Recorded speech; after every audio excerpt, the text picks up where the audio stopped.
What is going on? Welcome to another episode of Two Dudes with Attitudes, a special Thursday night edition. I was busy yesterday, so we decided to do night tonight, and we'll be right back to our normally scheduled bat time tomorrow. But yeah, man, Thursday night, first time. We're prime time. We probably should have told people. Maybe people would have, been like, yeah, oh, shoot, we got to get better at that. Yeah, we got to get better. And by we, you mean me. Yeah, I need to I haven't even posted a TikTok in like a week now. I need to really get my life together. Yeah, but no, we're prime time, man. This is when like the Big Bang Theory used to air. This is when How I Met Your Mother aired. This is when Friends was on. Like, we are prime time. You just named the top 3 shows of all time too. I like you. Sir. I knew that's why we like each other. That's why we're besties, because that's how it works. Yeah. That's how it works when you have everything in common. But anyway, we got a busy show, a busy week to talk about. SmackDown, Raw, going to predictions. So let's get this show going. You ready? Yeah, let's do it, man. Let's do it. All right. So Friday night started hot. SmackDown was banging. It was a great show. As my son would say, it was bussin', whatever that means. And I want to talk about this opening segment. I was intrigued. Roman did back-to-back, and I guess that's because I think this show was pre-taped, correct? Because they're in Saudi, so they couldn't... This one wasn't. Tomorrow's is. So they tomorrow's is. That's right. They pre-taped that SmackDown after tomorrow's SmackDown, right. After this SmackDown. Yeah. So I'm assuming Roman will be on again. But it was nice to see Roman back-to-back. And it was a good opening segment. So basically him and Solo come out, and Paul Heyman, obviously, and Roman's running his mouth and talking about how great he is. And then out, to Kevin Owens and Sami Zayn. And as soon as Roman is talking and trying to get his point across, the Usos come in and put a beat down on him, super kick him like they always do. And they start cheering and high-fiving. They're acting like they just won the Super Bowl. And when they go to hug the tribal chief, he is peed off. We go to commercial, come back to backstage, and Roman is livid. He had stuff to say. Do you guys think you're in charge? He's the tribal chief. Get the heck out of my office. More and more Uso drama, and we'll get into the Usos later because they were in the main event. But I liked it. The bloodline is getting a little stale now. We're I think it's time to wind this thing down. I'm starting to get more and more feelings that Roman's going to lose at SummerSlam instead of Mania, because it looks like I don't know how much longer we can do this for. Mm-hmm. Maybe Jey Uso will win the Money in the Bank. Maybe Cody Rhodes will. We're finding out next week, right? We're going to get the Money in the Bank qualifying matches, so we'll see. But I think if Jey wins, that would be awesome story building, because we're already doing this. And obviously we're going to predictions because I think Jay's going to have a part in that as well. So it'd be pretty cool if Jey won and they're coming out together and he has that Money in the Bank. I don't know. I'm kind of intrigued. What say you? I mean, was it same old, same old? I mean, or is Roman doing his thing? What did you think? Yeah. So I love this. This is what I wanted 3 months ago when Sami and Roman were feuding in the first place. I wanted there to be a verbal exchange between the two, and I felt like that was the only thing that was missing in their feud. You had after the night at the SmackDown after the Royal Rumble, you had Sami Zayn attack Roman with a chair, and he grabbed a mic and said, "I challenge you at Elimination Chamber." And then the Usos and Roman and Solo beat Sami down, and he accepted the challenge. Then the next week it was more of the same. And then Sami cut a promo. I think he said like 5 words in French in Montreal. And then we had the match. Yeah. So this is what I wanted at that time from Sami Zayn and Roman Reigns. I wanted to have a verbal exchange. And right as we were getting it, I don't blame Roman for being mad at the Usos, because right as we were getting it, Jimmy and Jay stole it from me. They took it from me. They took what I wanted and beat down Sami and KO. But I thought this segment was really good. I thought it was a good way to build some intrigue. I have no idea what's going to happen at Night of Champions. I have my prediction, what I think might happen, but I've been wrong on this whole bloodline. Just when I think they're going to go one way, they go a completely different way. There's so many different avenues and angles that this thing can take. I like that Roman is kind of setting his sights right now on Jimmy Uso instead of Jay. Kind of makes me think that Jay is up to something, or Jay is kind of conspiring and doing something, and Roman's kind of overlooking him a little bit. Yeah. There's so many ways that this thing can go, and I'm intrigued. And I'm also excited that we're going to have Kevin Owens and Sami Zayn in Saudi Arabia, which is something that I never thought we'd ever see the day, but apparently the relations between Syria, which is, Sami Zayn is of Syrian descent, Mm-hmm. Saudi have gotten a lot better. And so now he's able to compete in Saudi Arabia. So I'm stoked for that. I think this is when they first announced that match, I was like, there's no way this is going to happen. This is a swerve. There's going to be some sort of swerve. KO and Sami are going to be written out before Night of Champions, but Mm-hmm. we're not getting that because I think they're actually going to show up, and I think it's going to be a banger of a match. And it's one of the 3 main events. They're really emphasizing the 3 main events at Night of Champions Are they ever? on Saturday. Yeah, 3 main events. But no, I'm excited for this, and I think it's adding. I think the Bloodline is getting a little stale, but I think this is adding a bit more life to it than it was before, because we have Roman now, and we don't know which direction it's going to go. Yeah, I agree. And it'd be nice to see Sammy finally get a W over Roman. Yeah. So, maybe he'll pin him. We'll see how that works, if Jay's going to help that. But we'll go into predictions with that. Yeah. But yes, sir.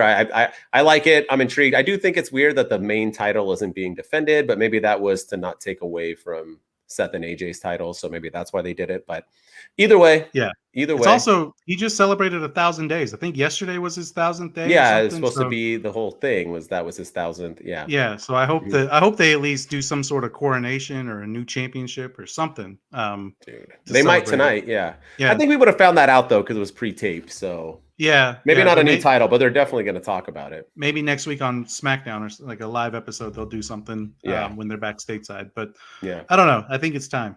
Me too. Yep. And for me, we went from that fire segment to probably one of the worst segments I've ever seen in WWE in a long time. I'm not going to say it's one of the worst ever, period, but it's one of the worst I've seen in a long time. And that is the amazing or not so amazing debut of Grayson Waller and the Grayson Waller effect, where he had the number 1 contender, I guess, for the World Heavyweight Champion, or one of the number 1 contenders for the World Heavyweight Championship, AJ Styles, as his first guest. And this was Grayson Waller's debut in NXT, or on the main roster, his first segment in front of a live crowd outside of the NXT environment. And it was awful. It was, I feel like he got no reaction from the crowd. He didn't really, he's supposed to be he was this big heel in NXT. He was this big, he was this antagonizer who just pushed buttons and said, he was going after Shawn Michaels before the pay-per-view at Mania that we went to. And, he attacked Johnny Gargano at his house. He beat up Braun Breaker on the Grayson Waller effect. And, he's known for pushing buttons. He's kind of the NXT's version of MJF, where he doesn't give a crap about what he says. He doesn't care who he pisses off. He doesn't care who he makes mad. And really, he didn't say anything in this debut. He didn't say anything at all. He just said that, I can't wait for Mike Rome to announce the new World Heavyweight Champion, Seth freaking Rollins. And that was it. AJ Styles just kind of was like, okay. And, he didn't really seem too affected by that. He just, he just kind of stared at him. And I don't know. I just thought this whole segment, and it's just, I was excited about this when they announced it the week before. I was like, Grayson Waller, he's going to be great. He's going to get a huge pop. The crowd's going to eat into him. He's going to get some boos, probably Dominic Mysterio heat. And he got no reaction. He really didn't say anything. Nope. And like, I was excited about it, like a miniature feud between Grayson Waller and AJ Styles on SmackDown, while, similar to what LA Knight did with Rey Mysterio before Mania. LA Knight was feuding with Rey Mysterio on the show while Rey was getting ready for his match with Dom Dom. That's kind of what I was hoping with this, and we didn't get that. Now apparently he's going to feud with Karrion Kross. So I don't understand like what direction they're going there, but this was a bad debut for Grayson Waller, and I felt really bad for him because the man is money. The dude is great. He's a great heel, but yeah, maybe it was just the end. Maybe he was great in NXT and he won't be good on the main roster. I don't know, but I did not like that Grayson Waller effect at all. Yeah, I think it was just a bad way to introduce him. I get they want to do the what a B-roll. I know they want to do the his segment. They're fun, but segments are very big on hit and misses. No matter what segment it is, The Miz and TV and this. I mean, you never know, because if they're just talking too much and the crowd gets bored, they don't care. And I just felt like this was like whoever wrote it, it was bad. Grayson Waller should have debuted in a match or interrupting a match, doing something bad, like you said, that build up as this huge heel that he is and got him heat. It was a very dull way. And the problem is that people who watch SmackDown and Raw do not watch NXT. NXT is not for casuals. NXT fans are hardcore fans. You know what I mean? Shoot, we had Santi on the show, however long ago, and he wasn't even watching NXT until he went on the show because we talked about it. And now, he loves it and he's into it. And he's a hardcore fan. So I'm glad I wasn't the only one that thought this. B-roll said exactly. Yeah. I mean, it was just a huge miss for me. And I thought, okay, maybe it was just like a cheap way to build a feud after AJ loses or whatever else. But no, Karrion Kross decided he wants to take another L. Yeah, I mean, we can kind of AJ Styles card on. Dude, what the like? He's not gonna win tonight or tomorrow before AJ has a like. Why are we having Karrion Kross lose again? I have no. That's a whole nother topic, but I don't get it. But yeah, it was a miss for me too. And poor Grayson Waller. Hopefully he can recover because, like I said, people don't watch NXT, so is this the first taste? 70 to 80% of fans watching Saul of him, they're going to be like, this dude sucks. So that's pretty bad too, because Grayson Waller is one of the best in NXT, especially one of the best that got called over. So but that's what happens, man. If they don't have I mean, at least he kept his name and his gimmick in a sense. At least they didn't turn him into Butch or something, but still it's like, Grace. Grace Waller. just Wall. G Wall. G Wall. Yeah. Like, what was it? Shorty G when Chad Gable was Shorty G? Oh, jeez. Why'd you bring that up? Yeah. But I will say the only saving grace I can see from it is, he got to be in the ring with one of the best that's ever done it. He got to have a moment with AJ Styles of all wrestlers, who's one of the best wrestlers in the entire world. And he can put on a great match. But I think that's the only plus that you got from it. You got to have a great moment, or maybe in his eyes, a great moment. But from the fans' perspective, it felt really flat. Yeah, I agree. All right. I want to talk about a segment. Yes, sir. On SmackDown that I really enjoyed. Austin Theory and Sheamus. I like that Austin Theory came out. I like the fact that he talked about how he lost due to being tag teamed up by, Bobby Lashley and Sheamus. And it took two of them to, do their thing. And that's the only reason why he lost and this and that. And, but then out comes Sheamus and I'm like, okay, all right, this is going to be good. And Austin Theory is like, what you want? And it was just basically, he just, kicks him right in the square face and leaves. And it was flipping awesome. It was how Sheamus should always be booked, as a B to the A. He came out, did his kick, bro kick, and then Austin Theory is laid out. I love it. The reason why I love it is because Sheamus isn't going to win. He needs to win the IC title, not the US. So I don't see him winning. And what a win again for Austin Theory, right? If he comes over this, I mean, he has wins over Lashley, John Cena. Now he's going to have one over Sheamus, possibly. Seth Rollins. I mean, this dude is like racking up legends. So I'm all for it. Sign me up. Sheamus and Theory. I think that's just great for Austin Theory in his career. And it's good for Sheamus. It keeps him in the title hunt. And if he's still in the Brawling Brutes, then they can all, it helps them as well. So yeah.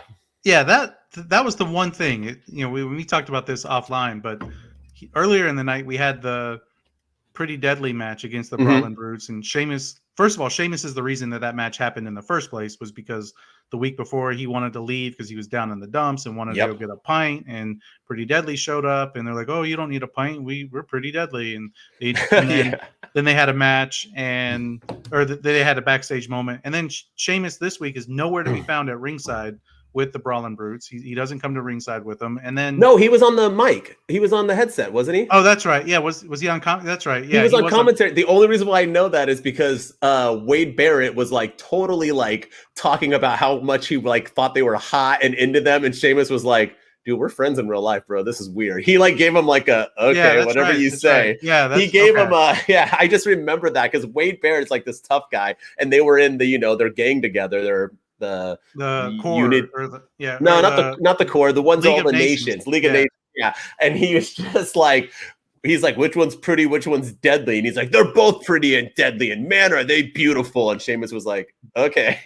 Yeah, that's right. I forgot about that. Yeah, Yeah. that was He was on the mic. Yeah. But yeah, he just kind of but long story short, he just kind of ditched the Brawling He Brutes. did, and he didn't care that they lost. Yeah. Yeah, he was like, no no repercussions, no feelings whatsoever that they lost. But I like this. I think it's a good thing for Theory to have.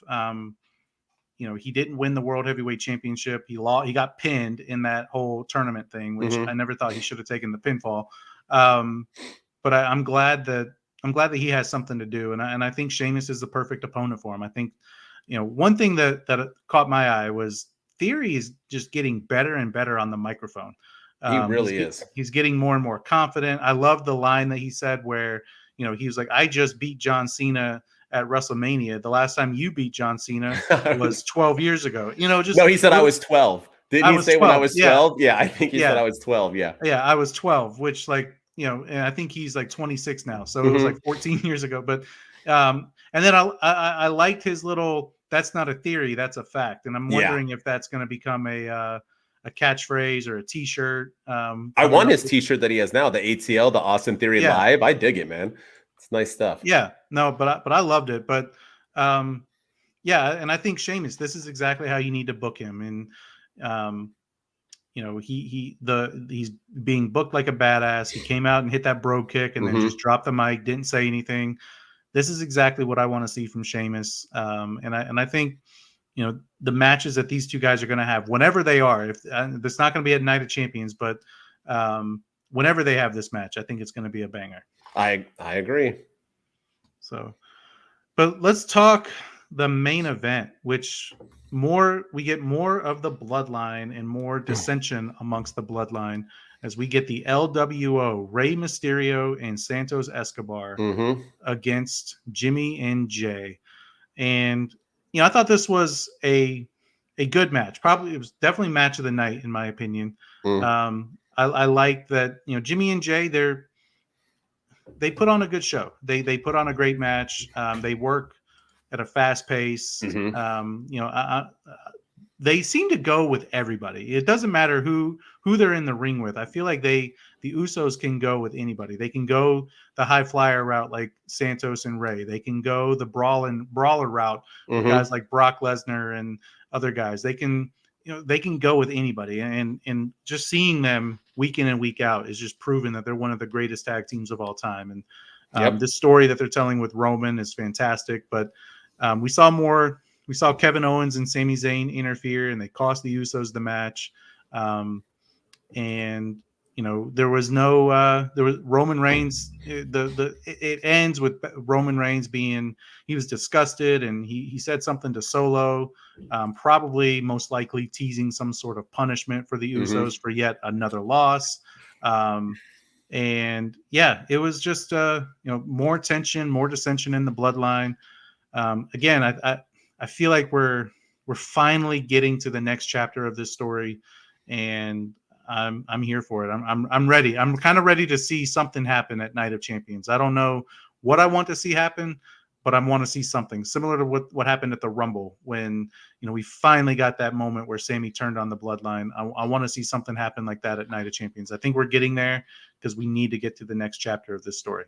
I agree with you, and I'll talk about it in the predictions. But I'm all for this, and I think we do need something big and I think they're going to, because when they go to Saudi, they go big. That's just what they do. They give them everything, which is really weird because Saudi Arabia and everything that goes on with them. But nonetheless, they are going all out. I think, and I think we're going to get a huge swerve. And we talked about this too beforehand about Bloodline was kind of getting stale, and I like this. I think this was a good pickup. But I think we need to start coming to an end, though. I don't know how much more they can go. But when you talk about Cody Rhodes and finish his story, I always said it was about Jay.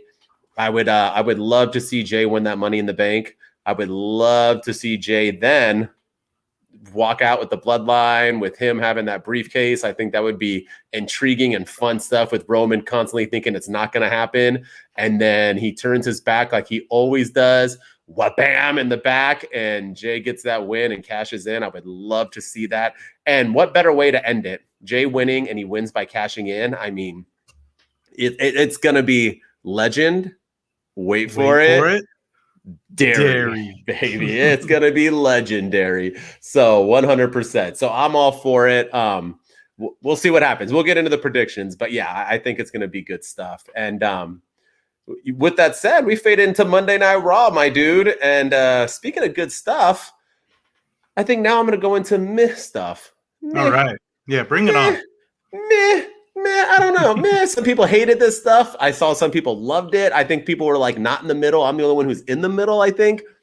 But let's talk about Brock Lesnar and something Cody Rhodes. And they are getting the spotlight. We start off the show opening and something happened earlier tonight. Let's go back and watch. And Cody Rhodes arrives in the arena and gets the snot beat out of him.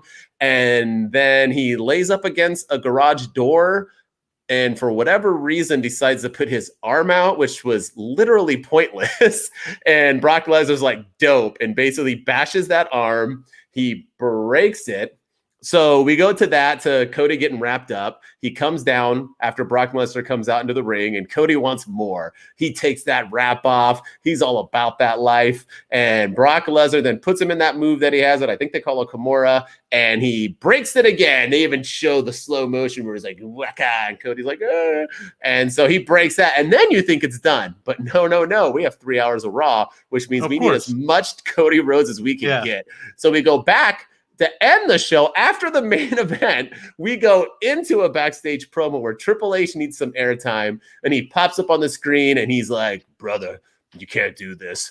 And then Cody's like, dude, you're Triple H. You did even worse. You do everything. And then Triple H, instead of saying, okay, you got it, just taps him on his hurt arm and then walks out. I was very confused. He just like walks out of the place. And here's my thing. This is why I think it's meh. Because for one, it's really, really building that Brock's going to win. And Brock winning makes zero sense. Like I even defended the streak win that he did. Him breaking the streak, I defended it saying it made sense.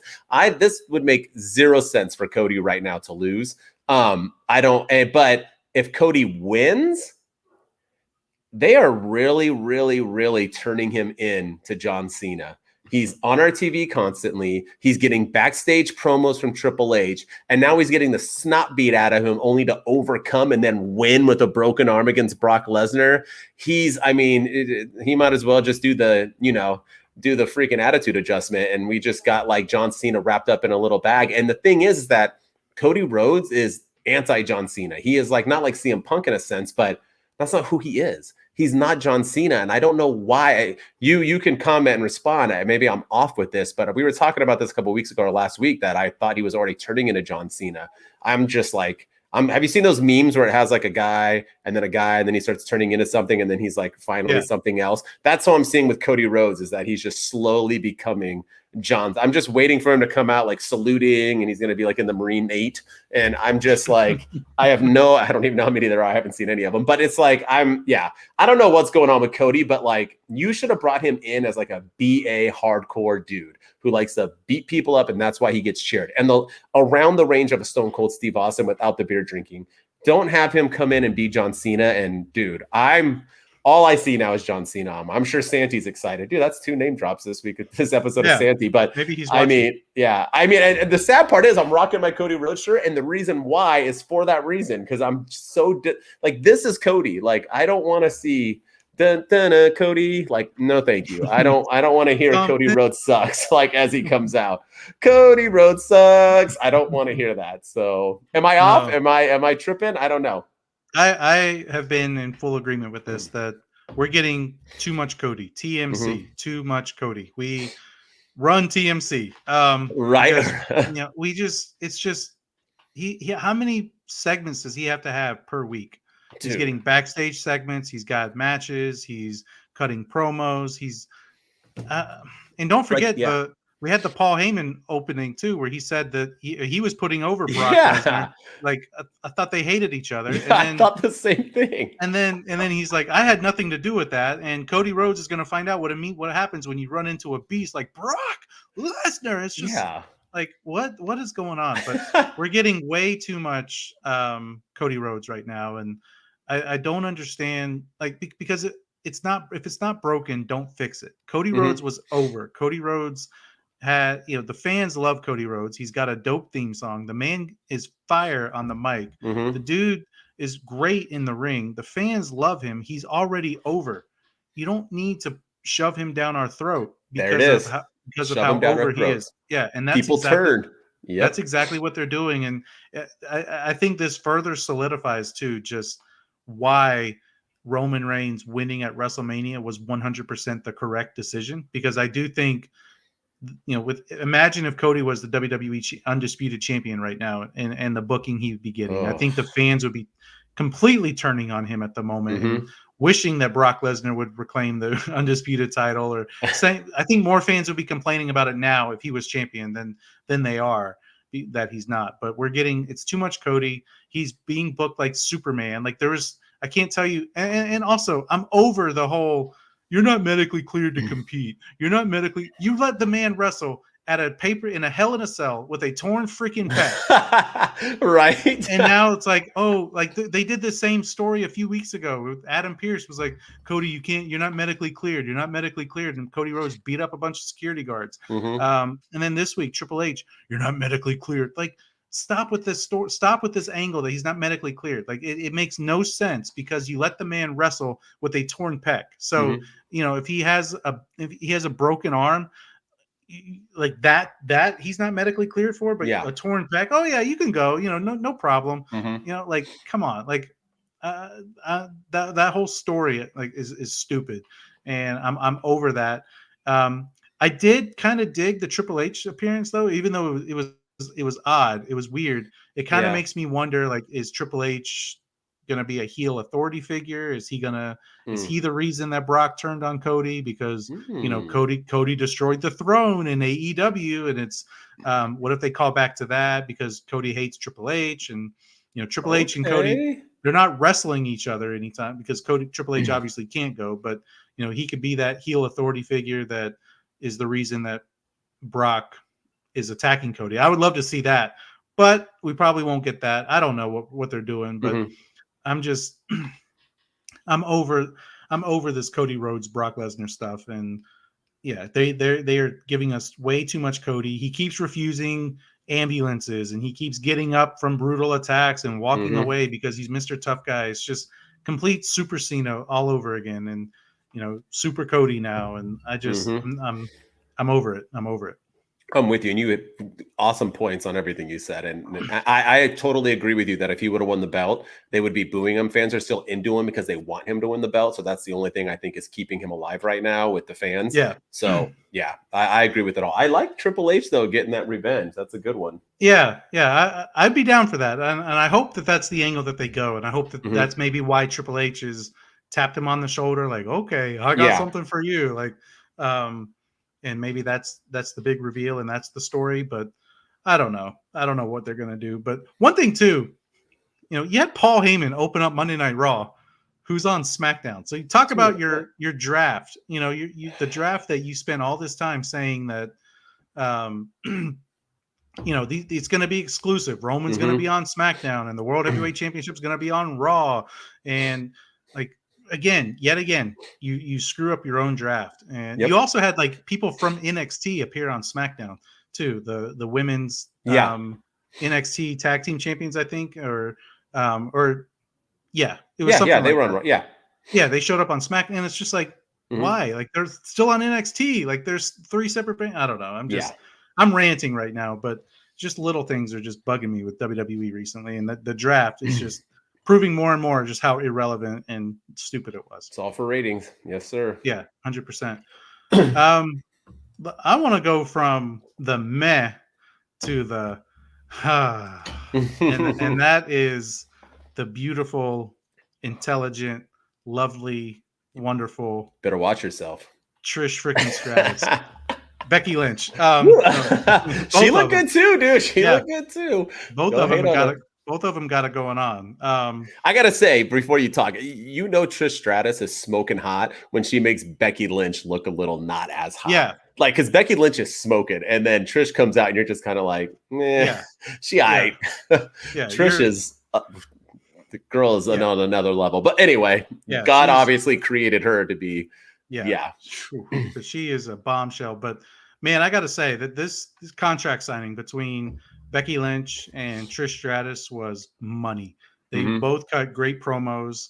I love that, Becky Lynch refused to look at her after she called her out. I thought that was, just the little subtle nuances like that that makes this feel personal and makes this. I wish this was happening in front of a live. I mean, I know it's happening in Saudi Arabia, and I know they'll be all into it, but I wish this was happening stateside because I think the pops and and plus, like, I want to see less of Trish Stratus, but and she'll be fully clothed and wife, if you're listening, which you're not, I love you. And, it's just for research purposes, but I want to. Yeah, I love Trish Stratus. I think she's gorgeous, and she cut a great promo too. They all had great points, and I'm excited for this. The no contact promise from Trish Stratus is typical heel move where she asked for that from Adam Pearce. But he kind of blew her off. I'm like, hold up, dude. You don't blow off Trish Stratus. He was more concerned about Cody Rhodes than he was about Trish. And I'm like, dude, come on. Like, you need to say thank you, Trish. You need to, like, stop what you're doing and appreciate I want that shirt, by the way. Yeah. The goddess that is Trish Stratus. But no, and then I like that Lynch played on the thank you, Trish, and said that, you're everything that I never wanted to be. And then, and just little things, man. This was just I thought this was the perfect contract signing. I thought it was great. I love that, they had personal attacks on each other. They both cut fire promos. Trish Stratus can still go on the mic. I think this match I do wish that this match was not happening at Night of Champions. I wish there was a little bit more build. I'm sure it's going to be a multi-match feud. Yes, sir. But I wanted this to drag on all the way to SummerSlam with Becky Lynch being missing and Trish Stratus playing where's Becky Lynch? Yeah. She's missing. And I thought, but I'm excited for it. I think it's going to be a good match. And yeah, this was a money segment. I think it's going to steal the show. I think this is going to be match of the night, in my opinion. Not for impact wise. I mean, I know we got Seth Rollins and AJ Styles wrestling, so you might think it's stupid to say that, but Becky Lynch and Trish Stratus are the Seth Rollins and AJ Styles of the women wrestling, if not bigger. So I just liked it all. I like that Trish keeps bringing at the fact that, I haven't done a contract signing, but the only reason why you've done a ton of them is because of me. Like, we didn't do that back then, and this and that, and just thanking me and this. And I like that Becky Lynch was like, you're talking about how you're a pioneer. Don't forget, you used to crawl around like a dog, bark, Trish, or whatever. Yeah, it was right. Like, it was awesome because she's like, you're sitting around saying you're some kind of role model. You literally, and that's all she brought. She didn't bring up like the Vince McMahon Kiss My Butt Club or the affair with Vince and his wife in a coma. And Linda in the wheelchair. There's so many poor things that Trish Stratus was stuck through, but that was like a sad part of her life where I think Vince McMahon was just trying to get his rocks off. But, Trish has done a lot and had a huge impact, and I'm looking forward to this match. I think they both killed it. I think Trish delivered her best promo as of yet. I think Becky dropped her best promo in a while. That was her best promo. It had money written all over it. The thing that I liked about it was, and this is one of the things I like when wrestling does is you go away from the character and you get real, and that's what Seth Rollins and Matt Riddle, when they had their little promo battle a few months ago, was it last year sometime? When they had the backstage interview and Seth Rollins was like, look, the only reason that, you're even here is because your family left you and nobody likes you and your wife left you and took your kids. And, like that was personal. That was real. And some of the stuff that they were saying was real. And I loved it. And Becky, barking like a dog to, talking about all of Trish's shortcomings and all the stuff that she was doing. Becky's never done that. And this was Becky Lynch's best promo in years. And it was different from her, the man has come back to, to come around to Hershey, Pennsylvania. It was different than all of that typical stuff. It felt personal. It felt real. And I'm with you, man. I think this match could be match of the night. And I even like just the fact that,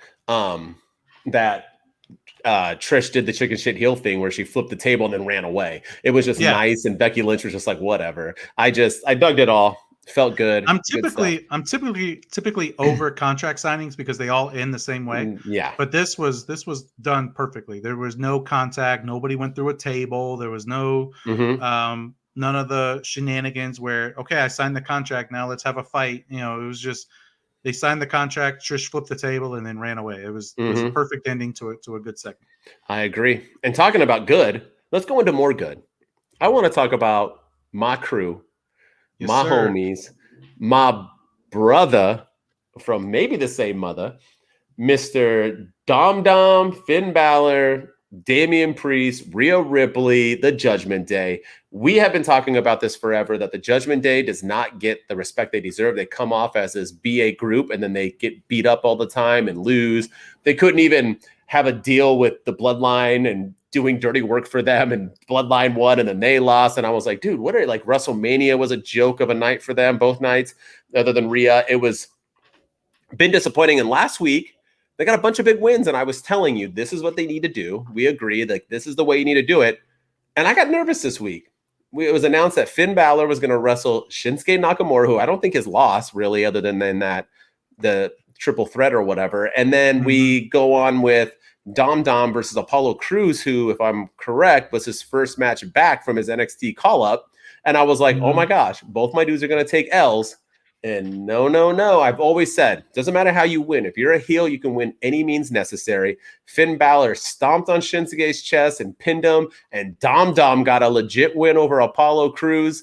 It was phenomenal stuff. Damian Priest looks like a beast. He was out there. And it's so funny because they keep saying, like, the announcers, like, don't make Damian Priest mad. He's like the muscles and he's so dangerous. And I'm like, dude, lost to Bad Bunny, but okay. But that's why I don't like him losing to Bad Bunny. Because I'm like, dude, you can't just like, like any wrestler should be like Damian Priest. You lost to a musician. So I'm not really like afraid of you. But anyway, but Dom getting another win, and Dom's on fire. He's won like 8 or so in a row. I mean, I'm loving it. Let's build the Judgment Day. They are, minus right now, the BCC, the best faction in the world. They could be better than the BCC if they continue to do this. This is what they need to do. I'm all for it. I'm loving it.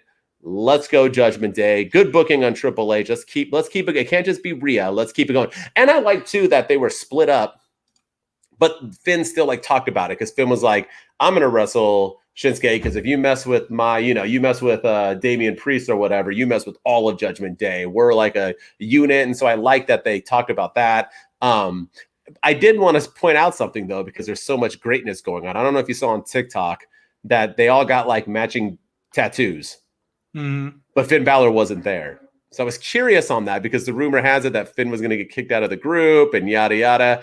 I don't know if that's true or not, but Finn Balor has tattoos, right? So I would assume that he'd be okay with getting like one. sleeve, I think. Yeah, and I don't know what their tattoos were. It was like JD and then like PR. I don't know if it was like Judgment Day Puerto Rico. I have no, if that's what they were taught. I have no idea. But either way, it was a cool tattoo. I should go ahead and get one too, just so I can fit in. But yeah, I like that they all got one, even Rhea. And I'm sure Buddy Murphy was somewhere like, what the I'm telling you, they are getting closer, and they're not kissing yet on screen, but this is like, I'm telling you, life imitating art, man. This is like, and Tony Khan, if you're listening, you got to have the Acclaimed cut a rap about Buddy Murphy and Mommy and Dom Dom and everything. You've got to.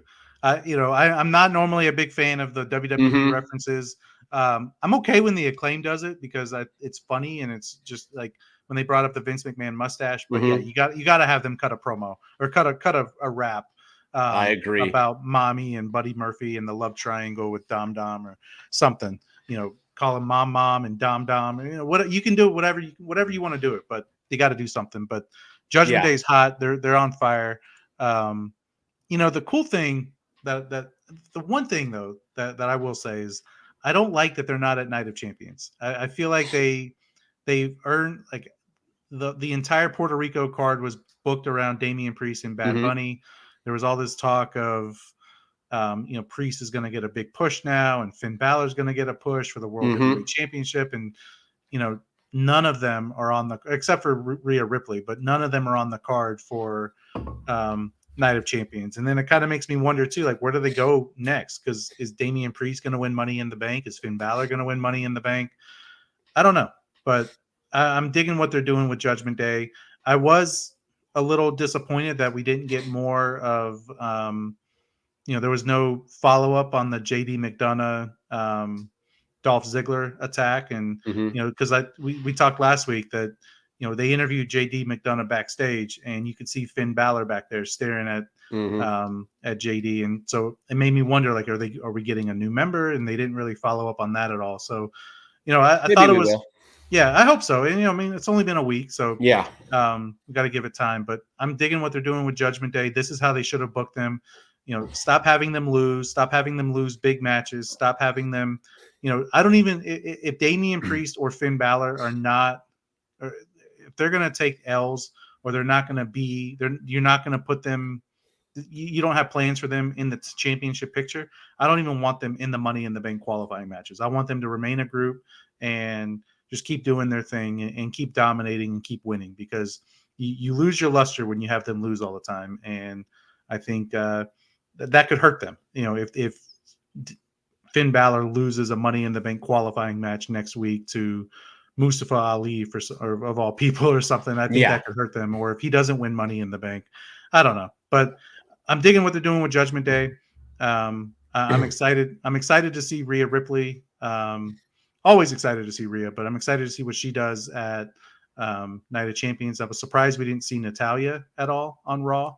I mean, it's a foregone conclusion, but yeah. Yeah, but I mean, you have Rhea Ripley basically calling her out and challenging her, and she doesn't come out, and it's just she'll come out tonight, or tomorrow. Sorry. Yeah, but yeah, it was a good show, good event, and yeah, I'm excited for Judgment Day. I think they brought it. I agree. Let's we'll wrap up Monday Night Raw with we went from meh to ha to yeah to huh with with the 6-man tag match, the main event, the Imperium versus Kevin Owens and Sami Zayn and mystery partner. Who is it? Who's the mystery partner? Well, we found out in the opening segment.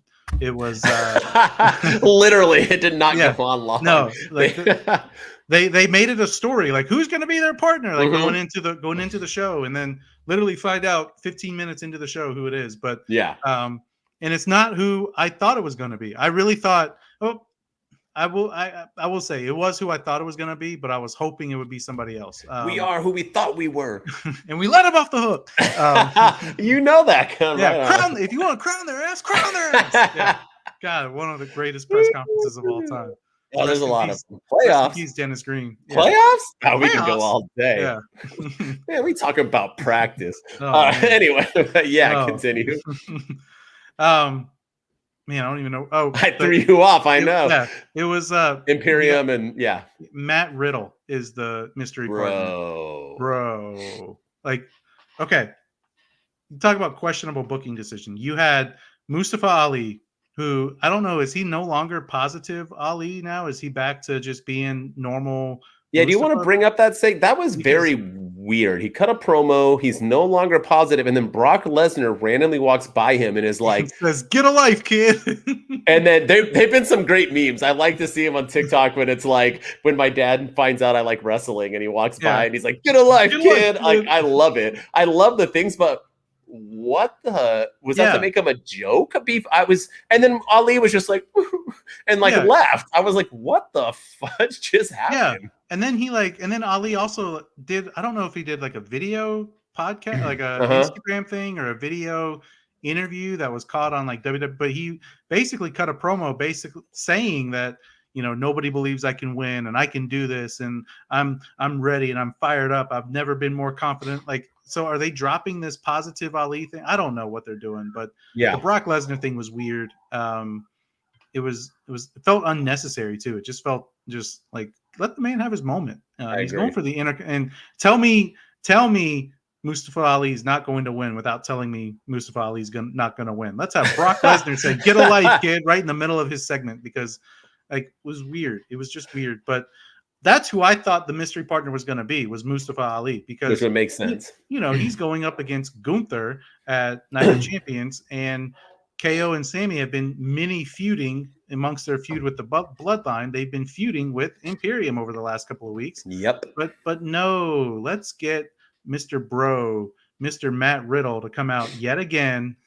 It's like Forrest Gump. Matt Riddle comes out again. He helps KO and Sammy again. And yeah, it was. I mean, it was a fine match. It was what it was. It was.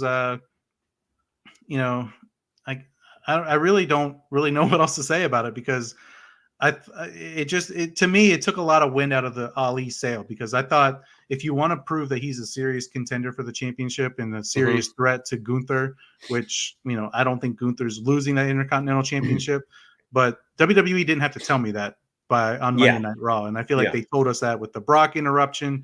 They told us that by having Matt Riddle placed in the main event over him when he's going after the Intercontinental Championship. So it was a fine match. We didn't get any bloodline interference or anything. It was just a great wrestling match from start to finish. But I think WWE made the wrong choice having Matt Riddle. It was the obvious choice, but it was the wrong choice. I fully agree. And the thing is, too, what a great way to get Ali a push a little bit by maybe pinning one of the Imperium guys, not Gunther, in the triple threat and getting that W. And now at least he goes in. That's wrestling 101, right? The guy who's going to lose gets to win right before or gets to comeuppance. Instead, the last time I saw Mustafa Ali, Brock Lesnar was straight punking him and calling him a kid and made him cry and leave. Was that like planned? I have no idea if Brock Lesnar was just like, all right, I need to come out and you're taking two, because Brock Lesnar does what the heck Brock Lesnar wants to do. That whole thing, all of it felt off too. It was like, I don't know if it was planned. I don't know, because he came out, he told Mustafa, he was like, get a life, kid. And then he goes behind the gorilla and he opens the curtain, he walks out, and he's walking out, and probably 15-20 seconds go by, then his music plays. So it's something was completely off that whole second. I don't know if that was intentional or what, but yeah, it was like they were talking about Brock Lesnar's coming to the ring, and then all of a sudden you hear boom, boom, boom, boom, and it's like, wait, why didn't that play I don't know. It was weird. Yeah, I agree. It was all weird, and the match was fine. And I also thought it was weird to see Imperium take an L, but I mean, it is what it is. Gunther looks good. He looks strong. Imperium they need to start having them win, though. They're starting to feel like the Judgment Day too, where you can't just and bad. You can't just have Gunther being the only dominant one. You got to have his goons be good as well. And Imperium is so money. Those guys good. They look good when they walk out. Their entrance is awesome with the white in the background, and just everything about Imperium is amazing. So I'm not for them losing all the time, but what can you do? I mean, as long as Gunther's keeping them around, but maybe they'll break up one day. I hope not, because I really like Imperium, and I like all three of them. So. But we'll see what happens at Judgment Day. But speaking of that, we're gonna skip NXT this week and go straight into predictions. Yes, sir. No. Here we go. There. Prediction time. What time is it? Prediction time. What time is it? What time is it? Oh. Yeah. Oh. It's good anyway. It was good. Yeah. Good. And we turned it off too soon. Time. We actually have triple prediction time when we talk about AEW Friday as well. It is a weekend to remember with 3 wrestling events. I'm back.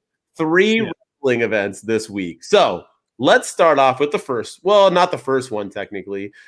This is on Sunday before AEW Double or Nothing, NXT Battleground. So I thought when we talk about the predictions, we can maybe briefly bring up whatever happened. But we'll start bottom and work our way up. So let's go with the last man standing match. We have Dijak versus Dragunov. And as always, you, my man, get to go first. Oh man. Okay. I really don't care about this match. I don't know what it is about either one of these guys. They just don't do it for me. Dijak has been to me, and Dragunov is whatever. Do I think they can put on a great match? Yes, I do. I think that I think they were probably the standouts on NXT on Tuesday, but um, I'm gonna go Dijak. I think Dijak is due for a win, and I think it's time that they start. And plus, we need more. We need more serious contenders for Carmelo Hayes, and I think Dijak can do just that. He's got a great look. I think he can go in the ring. He can be the heel foil to Carmelo Hayes. So yeah, I'm gonna go Dijak. All right, we're 1 for 1. I'm going to agree with you. I think Dijak is the guy that needs to win. I like Dragunov. I mean, like I just said, Wrestling 101, he got the comeuppance on Dijak on NXT, so Yeah, why not, he's gotta right? win. So yeah, and I think Dijak is, I mean, dude's money. I was kind of feeling like he was a robot, but now he's starting to grow on me. So yeah, I'm going to go Dijak as well. Also, this week we need to keep track. This is the perfect weekend with 3 events to start our win-loss, how good we do, so we can say, Yeah. so I need people to can go back start and look guessing at how our. our.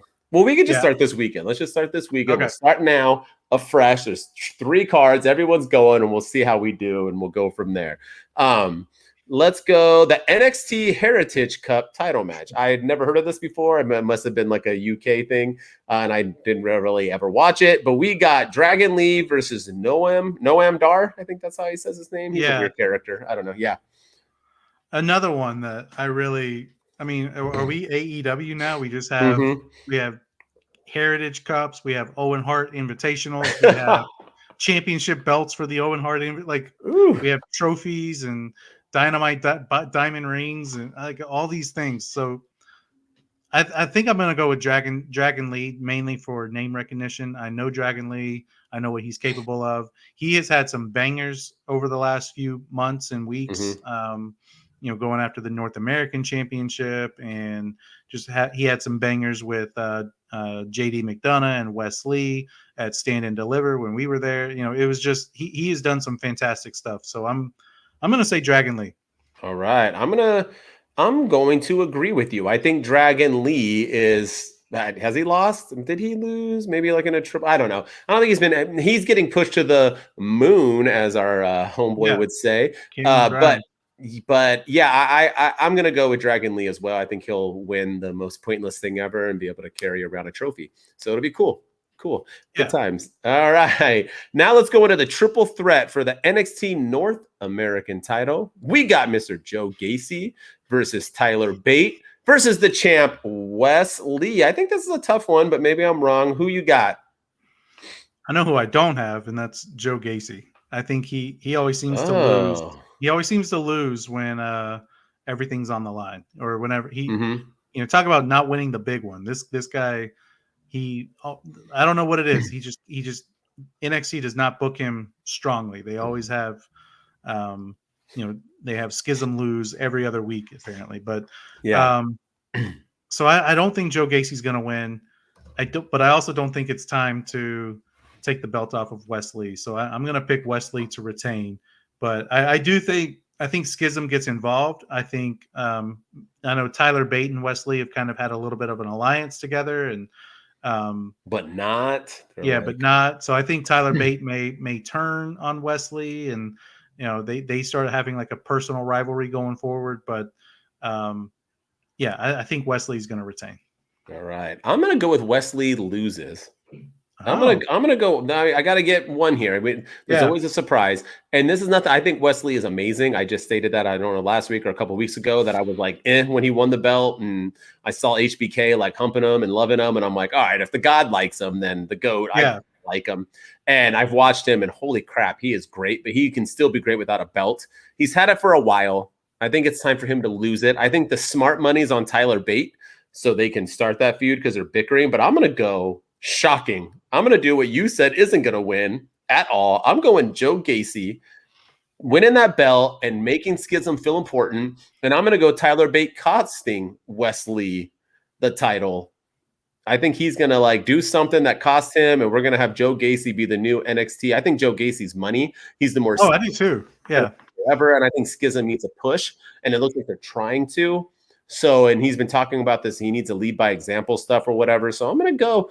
This is the one huge upset of NXT Battleground. This is what I'm gonna go there. I'm gonna do a couple shockers in Night of Champions too, but this is my one. There's always something. So yeah, No, and do I want Joe Gacy to win? Yes, absolutely. I think the man is fantastic, um, and maybe now is a good time for him to get the win. But I just have this feeling that for whatever reason, when it comes to championships, the dyad can't win the tag team championships, and they haven't done really anything with Ava Raine. She hasn't even gone after. She wasn't even in the women's title tournament. She hasn't really Yeah. done anything. Yeah. And then Schism, they lost at Stand and Deliver on the pre-show to was it the Chase U guys? So Yeah. they just always seem to lose whenever. And I know it's not them; it's the booking, but. Mhm. Yeah, I would love to see. I love Joe Gacy. I think he's great, and I think he's money, and I think he'd be. I think he should go after the world championship, though. I really do. I think there's opportunities for him there, and that's why I don't think he's going to win. Yeah. All right. I'm for you. All right. Let's go the NXT tag team title match. For some reason, I thought Tony D was in this match, but I guess he's not. I don't know what. I guess they just pulled him out because they were the ones calling for it. But anyway, we have the Creed brothers versus Gallus. Probably, in my opinion, the most underwhelming tag team champs ever at NXT. Who do you got? Like, what's Gallus's? Like, what are they? What are they? Are they trying to be FTR? Is that are they? I don't know what they are, but meh. Yeah. Anyway, but who wins this? Does it matter? Yeah, I don't think it matters. I think there's going to be. I don't think we're done with Tony D. If you watched NXT, you saw them. You had the police interrogating them. Are they still talking about the Pretty Deadly thing? Is that what it's all about? I have no idea. It's so weird because like they're like having police interrogate them and ask them questions. And a few weeks ago, they were talking about them being arrested, and it's just Are they like? Is this still about them throwing Pretty Deadly off the bridge? Because they were in Hershey, Pennsylvania on Monday, so they're fine. They're alive. So I don't. Or not Hershey. They weren't on Monday. They were wherever SmackDown was last Friday. Yeah, it was. They're fine. They're alive. Like it's okay. They were at the draft the day after all this happened. But yeah, and then Stax offered assistance to the Creeds, and they of course refused due to their trust issues. So, oh man, I think Gallus is going to retain. I don't think they're going to drop the titles right now.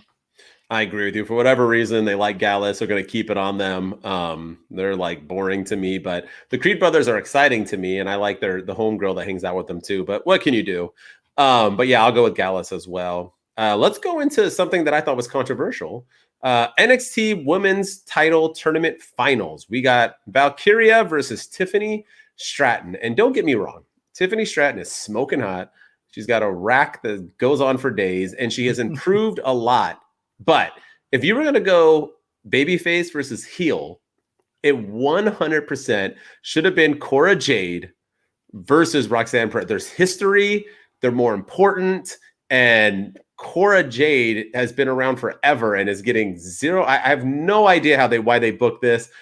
Anyway, who do you got? I think this is an obvious one, but who do you got winning this? What is your prediction? This whole thing, like, what are they doing? Like, and not only that, but you had the backstage interview with Valkyria saying that I want Roxanne Perez in the finals, and like, oh, but she's not getting Roxanne Perez in the finals. Like, why even say that? I mean, I get you, like, you don't know what's going to happen, but I just like, come on, like, I don't know, but yeah, I think, I mean, obviously, I think it's Tiffany Stratton. Tiffany Stratton's getting the win. Yeah, that's who I think it's going to be. I'm actually glad that it's not Roxanne Perez, because I'm kind of over Roxanne. Yeah, but, she's meh. Yeah, but Cora Jade, it should have been Tiffany Stratton versus Cora Jade. I don't know, what are they like? Are they watching AEW? Is that what they're doing? Because Taya Valkyrie is she's gonna dethrone Jade Cargill, so let's get our Valkyrie and have Valkyria. Let's have her. We're not violating any copyright, so by having Valkyria compete for the women's. I don't know what they're doing, but this was a bad decision, and it just tells me that Stratton's gonna win all the way. Oh yeah, and I don't think Stratton's ready. That's the reason why I think she's going to win. I think Cora Jade because she is more than ready, but I think they're just trying to bank on the Mandy Rose thing. I think they're thinking, Mandy Rose was the same way. People thought she wasn't ready. She's just big boobs and a hot face and whatever else. And I think that's what they're thinking with Tiffany Stratton. So maybe they're seeing something we're not. And maybe she'll be that type of person. Maybe she'll be the next Mandy Rose. And Mandy Rose was phenomenal with her NXT Women's Championship. So maybe that's what they're banking on. But Cora Jade is just as hot and she's better and she's more seasoned. I don't understand why. And she's more of a heel, but and it was the weird thing too was the match was so short. I don't even think it got 5 minutes. I think it was just, it was just a quick, there was a lot of hype that went into it. And there was, they had promos and, video packages and then it's a 5-minute match. And I'm just like, what?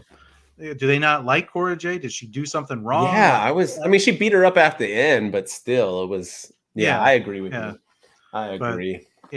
But Tiffany Stratton's taking the win. I agree. All right, main event time. I think it's another easy call, but let's see what you think. It's the NXT title match, the rematch that we were at. Braun Breaker versus Carmelo Hayes. Who you got?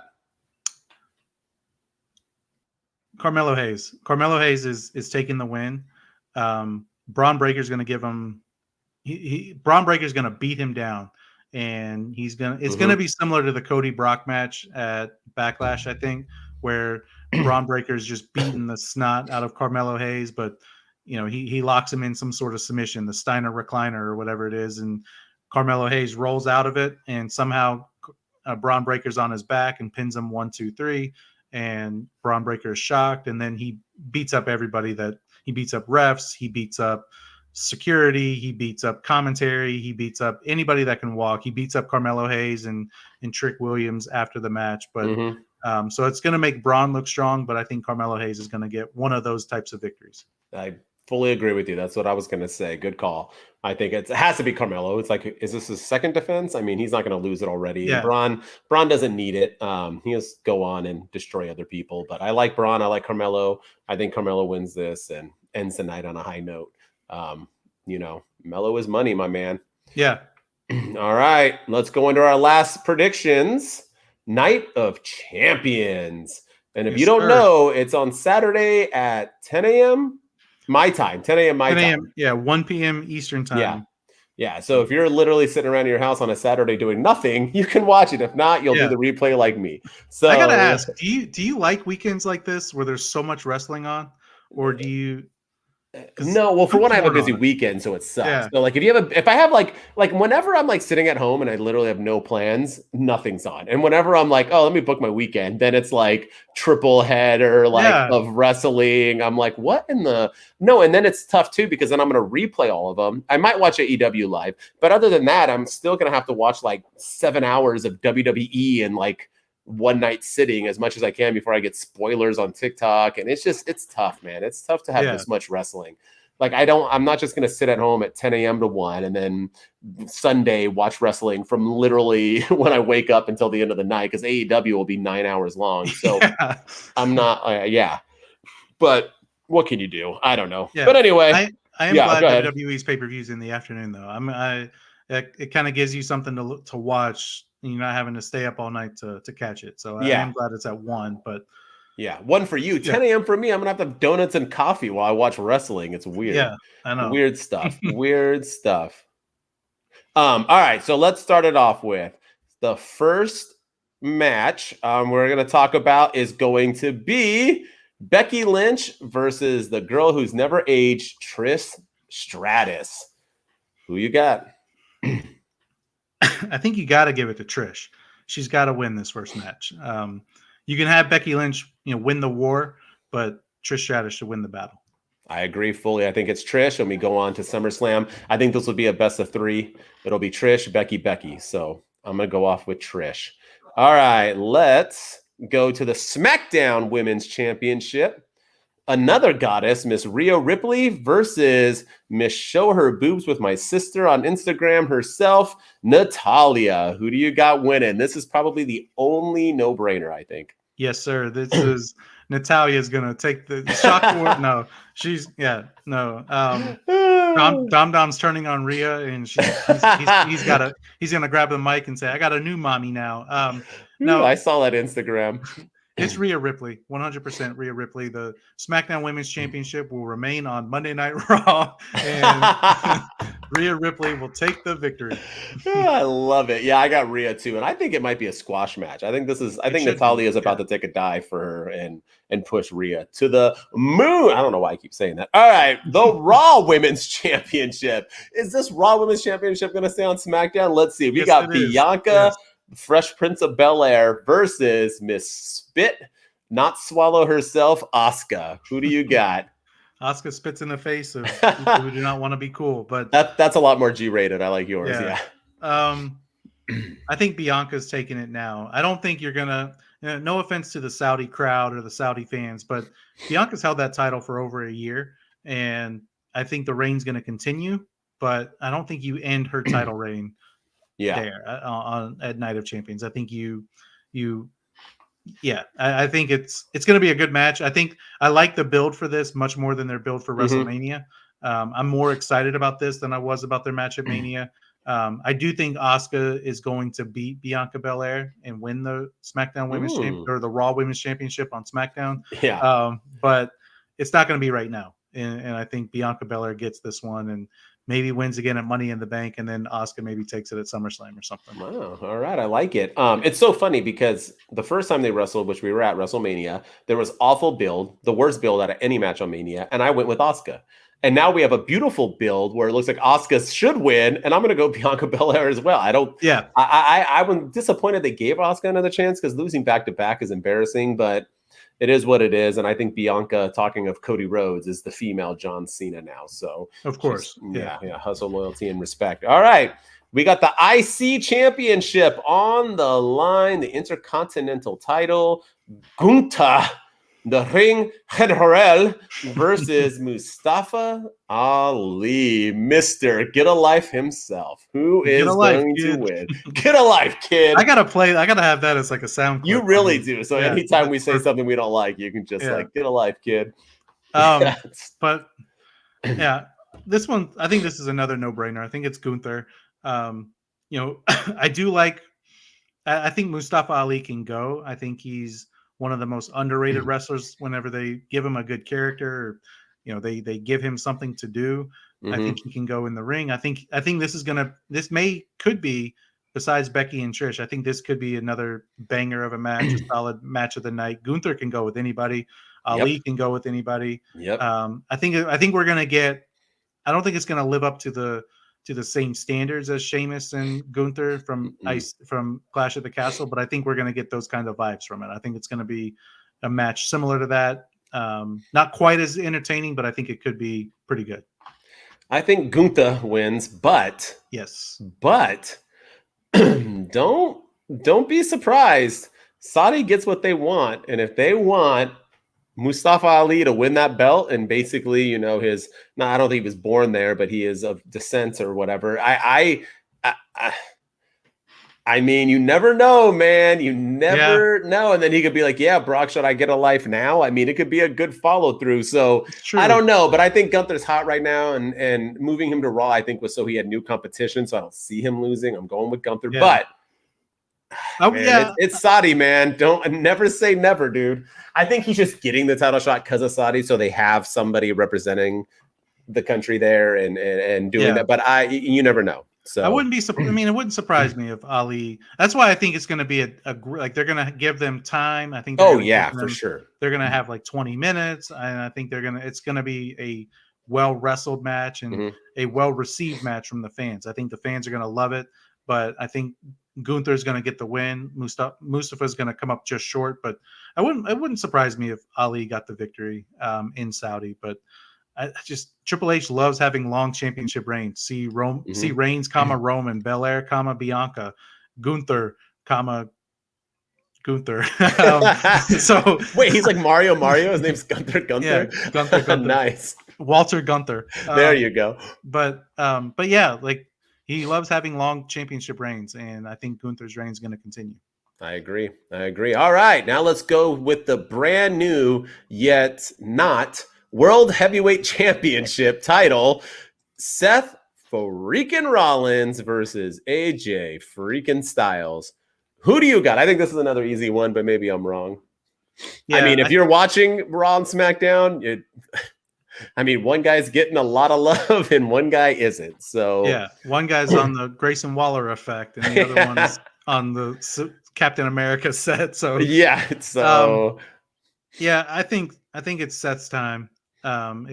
He's gonna Seth's gonna this is gonna be another great match.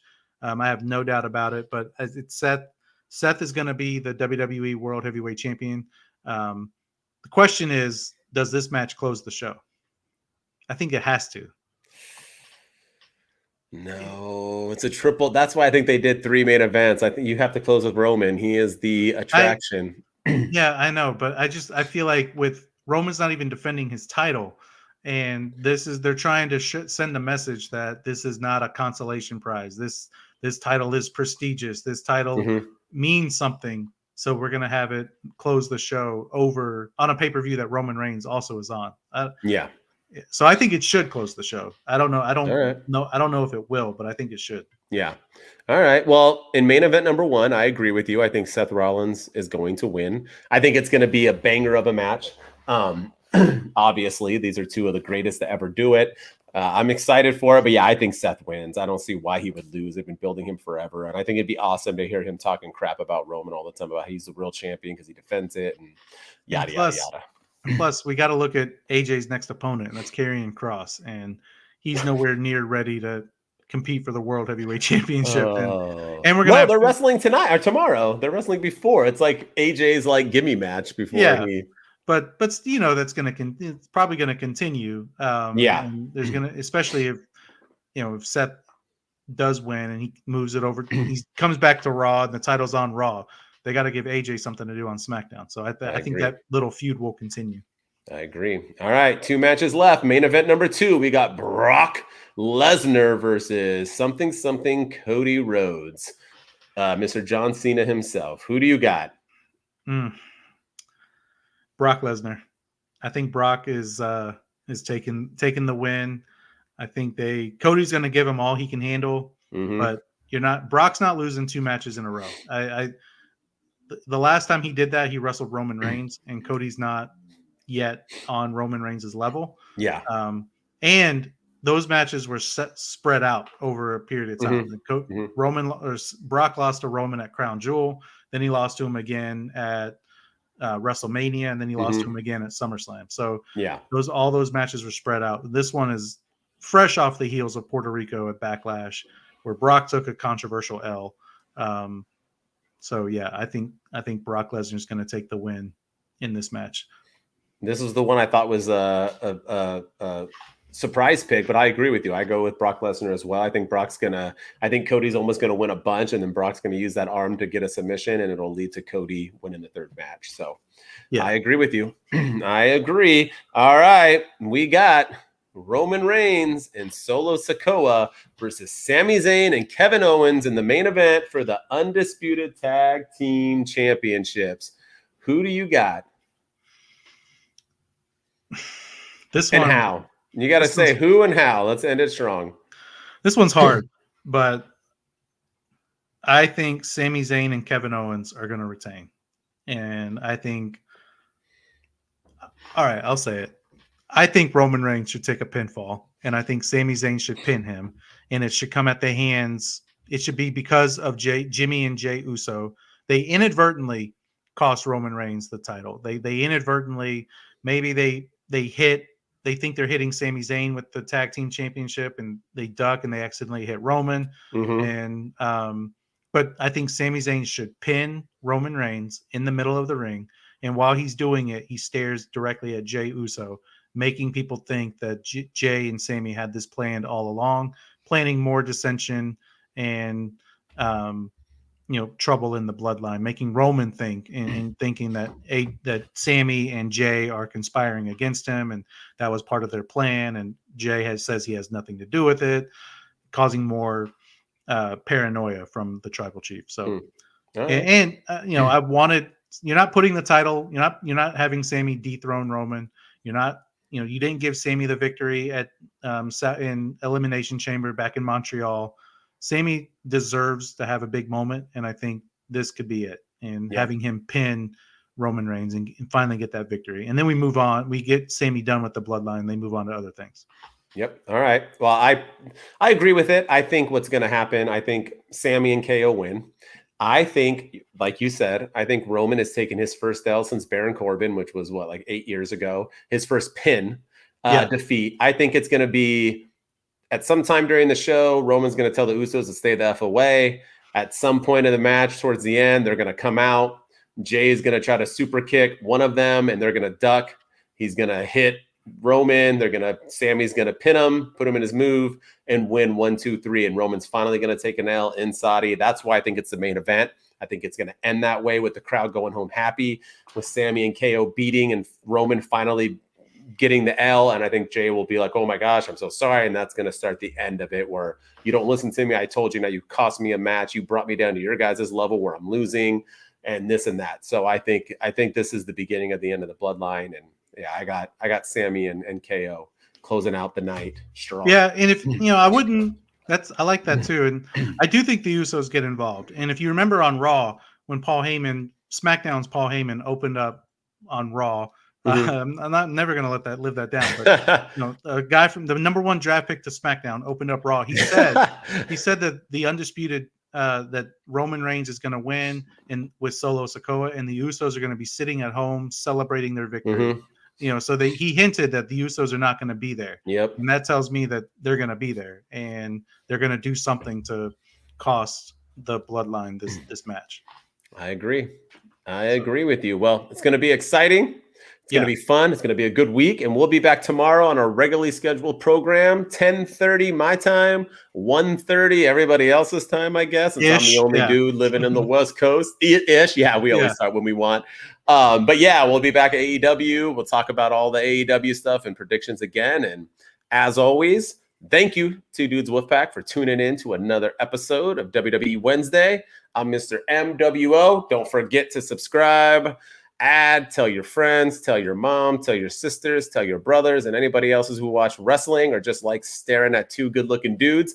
Right. And with me, as always, is Shooting Star Press, PRS, not shooting straps, not shooting starpers, like I get called in some people's lives when I join on TikTok. It is shooting. I thought it was shooting straps this whole time. Shooting I thought straps, you were some kind of kinky dude. All right, whatever. But yeah, Shooting Star Press, PRS on the TikTok. Hit us up on Apple and Spotify, Google Podcasts. Go rate us and review us. Subscribe to our YouTube. We're slowly getting closer to 300, which means we're almost a fourth of the way, or a third of the way, I guess. Yes. To 1,000. So let's go. Keep going. Keep hitting us up. We're going to keep putting more content out, and we're growing this thing. We're doing it. Yes, we are. We're growing like a shooting strap. All right. There you go. We're out.